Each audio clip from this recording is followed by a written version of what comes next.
Assalamualaikum warahmatullahi wabarakatuh. Kali ini saya akan memaparkan materi tentang analisis korelasi dan regresi sederhana. Yang pertama di sini korelasi. Korelasi merupakan istilah yang biasa digunakan untuk menggambarkan ada tidaknya hubungan suatu hal dengan hal lain. Secara sederhana, memang seperti itulah pengertian korelasi. Analisis korelasi adalah suatu cara atau metode untuk mengetahui ada atau tidaknya hubungan linear antara variabel. Apabila terdapat hubungan, maka perubahan-perubahan yang terjadi pada salah satu variabel X akan mengakibatkan terjadinya perubahan pada variabel atau Y. Contoh kasus yang memiliki korelasi yang pertama, hubungan antara kenaikan harga BBM atau X dengan harga kebutuhan pokok atau Y. Yang kedua, hubungan tingkat pendidikan atau X dengan tingkat pendapatan Y. Hubungan umur pernikahan secara pertama atau X dengan jumlah anak yang dilahirkan atau Y. Yang keempat, hubungan tingkat pendidikan ibu atau X dengan tingkat kesehatan atau tingkat gizi bayi atau Y dan sebagainya. Hubungan antara variabel, korelasi positif, korelasi negatif, korelasi lemah, tidak berkorelasi, dan korelasi sempurna. Suatu korelasi yang terjadi antara dua variabel tidak selamanya berupa adanya penambahan nilai variabel Y jika variabel X bertambah. Korelasi seperti ini yang disebut sebagai korelasi positif. Terkadang ditemukan ada suatu hubungan yang apabila salah satu nilai variabel bertambah, variabel lainnya justru berkurang. Hubungan seperti ini disebut sebagai korelasi negatif. Tidak hanya korelasi positif dan negatif, namun juga terkadang ditemukan kasus di mana hubungan antara variabel sangat lemah, bahkan tidak ditemukan korelasi. Korelasi positif artinya suatu hubungan antara variabel X dan Y yang ditunjukkan dengan hubungan sebab akibat di mana apabila terjadi penambahan nilai pada variabel X, maka akan diikuti terjadinya penambahan nilai variabel Y. Contoh korelasi positif, dalam perniagaan jika dilakukan penambahan pupuk sebagai X, maka produksi padi akan meningkat atau Y. Yang kedua, tentu saja semakin tinggi badan atau X seorang anak, maka berat badannya akan bertambah pula atau Y. Yang ketiga, semakin luas lahan yang ditanami coklat atau X, maka produksi coklat akan meningkat.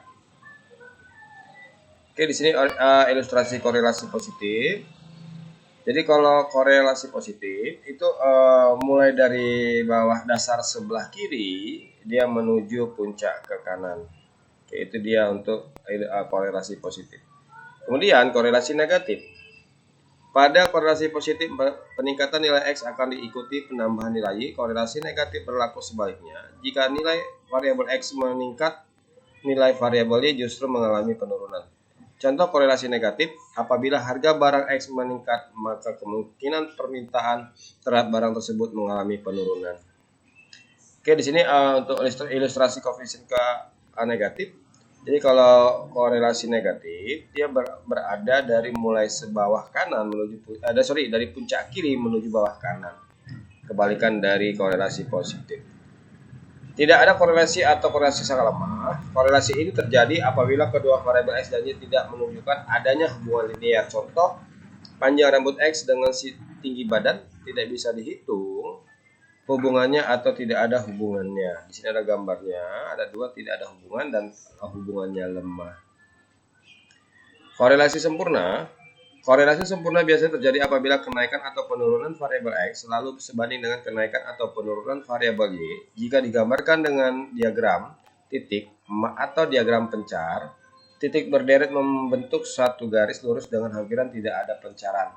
Yang pertama, besar hubungan antara variabel bebas dan variabel tidak bebas tersebut biasanya diukur dengan koefisien korelasi. Yang kedua ada simbolnya. Yang ketiga rho sama dengan koefisien korelasi populasi dan R ada koefisien korelasi sampel. Yang keempat, nilai koefisien korelasi berada pada selang min 1 sampai dengan plus 1. Di mana jika A, yang pertama koefisien korelasi bernilai 0, berarti tidak ada hubungan antara kedua variabel tersebut. Yang kedua, koefisien korelasi bernilai negatif, berarti hubungan antara kedua variabel tersebut negatif atau saling berbanding terbalik. Yang ketiga, koefisien korelasi bernilai positif, berarti hubungan antara kedua variabel tersebut positif atau saling berbanding lurus. Catatan di sini yang pertama, jika variabel 1 dan 2 saling bebas, maka R sama dengan 0. Tetapi jika R sama dengan 0, belum tentu saling bebas. Karena mungkin variabel tersebut tidak saling bebas tetapi tidak berhubungan. Yang kedua, korelasi tidak bisa digunakan untuk melihat hubungan kausalitas. Itu dia. Cara mengetahui ada tidaknya korelasi, di sini ada dua variabel yang dilakukan secara beberapa cara, yaitu membuat diagram pencar dan menghitung koefisien korelasi. Yang pertama, kita membahas tentang diagram pencar atau scatter plot. Untuk menunjukkan ada tidaknya hubungan korelasi antara dua variabel X dan Y, kita dapat menggunakan diagram pencar. Diagram pencar adalah sebaran nilai-nilai dari variabel-variabel pada sumbu X dan Y.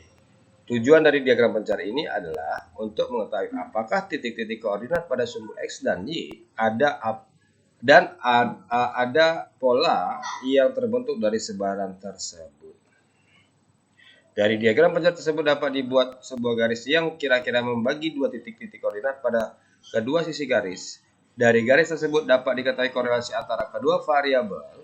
Jika garis mengarah ke atas berarti korelasi positif, jika arah garis menurun berarti korelasi negatif. Jika tidak dapat dibuat sebuah garis, maka tidak ada korelasi, dan jika titik-titik tepat melalui garisnya, berarti korelasi sempurna.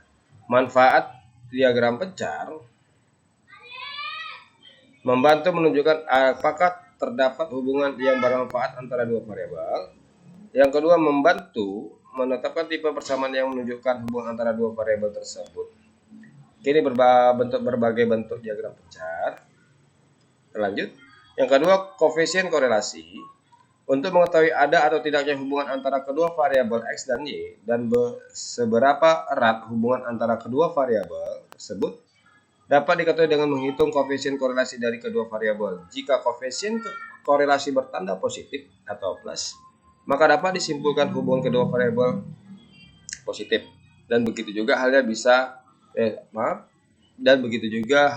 bila koefisien korelasi bertanda negatif.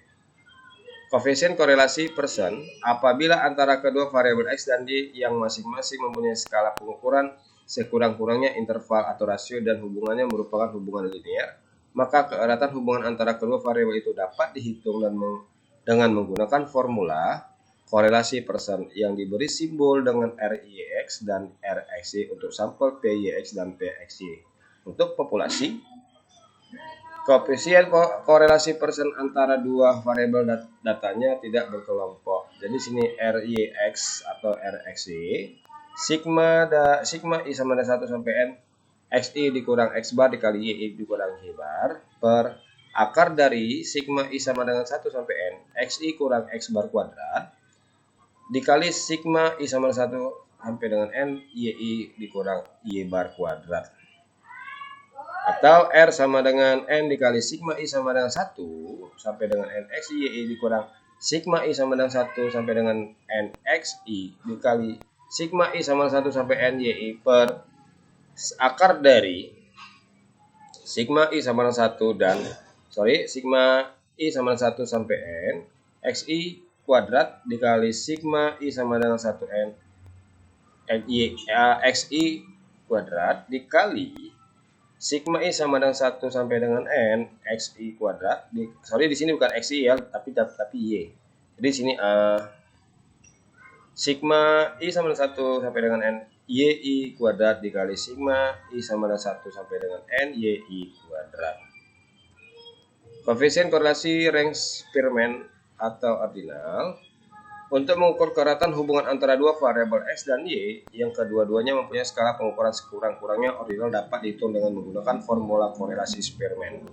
Koefisien korelasi Spearman antara X dan Y atau Y dan X.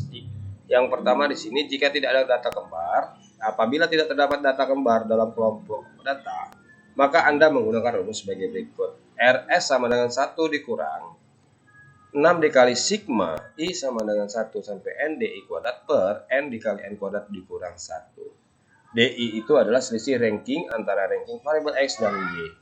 R itu banyak data. Yang kedua, jika ada data kembar, jika dalam kelompok data terdapat data kembar, maka formula di atas tidak dapat digunakan dan Anda harus menggunakan formula di bawah ini.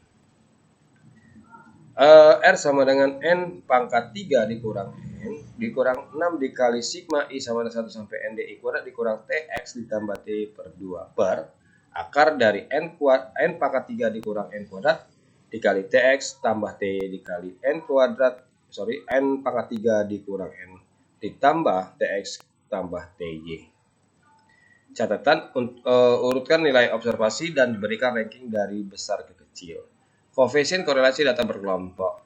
Berikut ini adalah rumusnya. RS sama dengan N dikali sigma U V F kurang sigma U FU dikali sigma F V F V per akar dari N kali sigma U kuadrat F FU dikurang sigma U FU kuadrat dikali N kali sigma V kuadrat FV dikurang sigma V F V kuadrat.